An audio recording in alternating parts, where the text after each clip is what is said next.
If you hear loud banging in your backyard, don't panic. It's not someone knocking.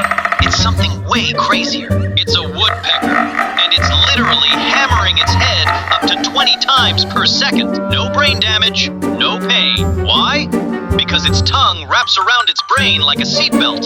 Its skull absorbs shock, and its neck muscles act like natural armor. It's basically a living jackhammer. Follow for more animals that sound normal, but are actually unbelievable.